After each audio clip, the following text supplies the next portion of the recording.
So one of my favorite cartoons from the 90s, probably the funniest one that I watched on a regular basis, was Animaniacs.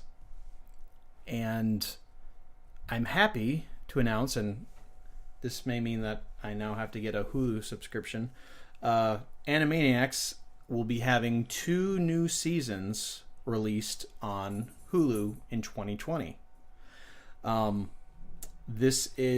They are also gaining the streaming rights for all 99 episodes of the show that ran from 93 to 98, including Pinky and the Brain, and then also Pinky, Elmira and the Brain, as well as Tiny Toon Adventures, which was another show that I grew up watching, very fond of.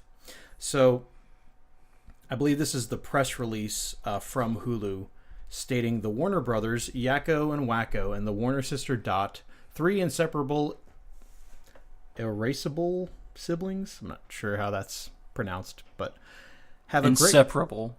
Inseparable, and then what's the next word? Irascible? We'll go with that. Irascible siblings have a great time wreaking havoc and mayhem in the lives of everyone they meet. They have been locked away in the Warner Brothers water tower for a very long time, but they have found a way to escape.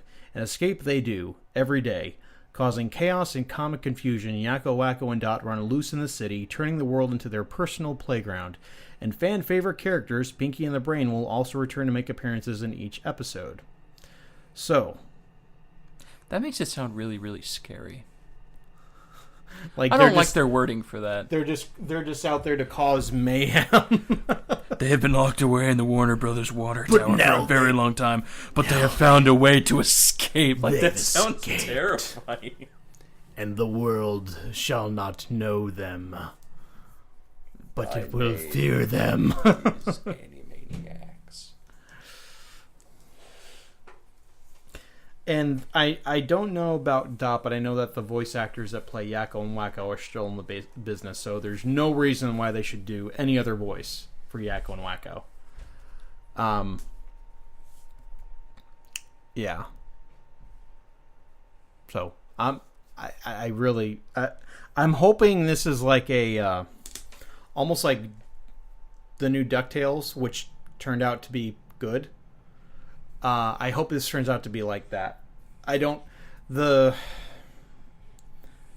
really feel like there's a whole lot that they need to do for the art direction or the art style. I think that the art style is just fine. It's very much classic Warner Brothers cartoons. They don't need to really update the look like they did for DuckTales. They're probably going to clean it up. Oh, yeah. Well, and it'll be animated completely different now. Yeah. Everything's animated, not, hand-drawn. A lot of times they'll just reuse the same assets like with Cartoon Network cartoons. Not fond of those. Say it's always a gamble whenever they bring back an old cartoon. Right. But if Steven Spielberg himself is involved in it and this was like his idea in the first place, hopefully he'll have some standards as far as the animation quality. Which the animation, as gorgeous as it was always set. And by the way, the same animation studio that did Batman the Animated Series did Tiny Toons and Animaniacs. Oh. I don't know if you knew that. That's why the animation was so good on all those shows. And it was actually it was done partially in America, but a lot of it was done overseas. Because Asians know how to draw really well. Yeah, they do. I am not being sarcastic at all here, people. So I doubt that they'll go that route, though. They will probably keep it more, more modernized, because animating the old way is way too expensive for what you're getting. So, and alternatively, you do get things produced much faster. Just to look at Cuphead. That took 4 years for not a very complicated game. I think it was longer. I don't. It's pretty complicated. I think you might be right. I think they started working on it before the Xbox One launched. Yeah.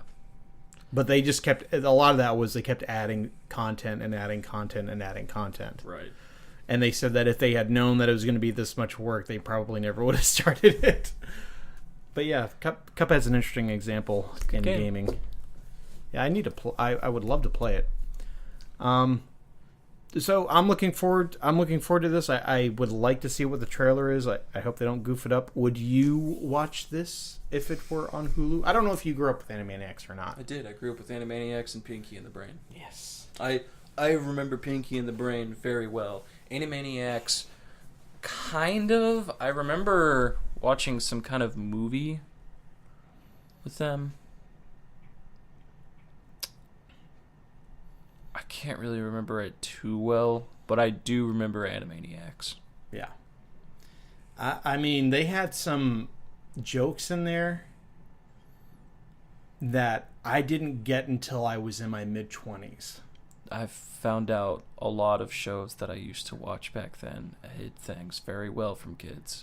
But the thing about this show is they were basically saying, like, and same thing with Tiny Toons, but to a lesser degree, they were basically saying, like, how is this get that they like the Warner Brothers would look at the camera and be like, how does this stuff get past the censors? Like, openly mocking that the censors weren't getting it. And I didn't get it as a kid. There's like one level of humor, and then of course there was a double meaning to it. But I wonder if they're going to do that. I just wonder if this humor is going to be the same, because if it's not, it won't be that good. But I remember definitely liking it as a kid.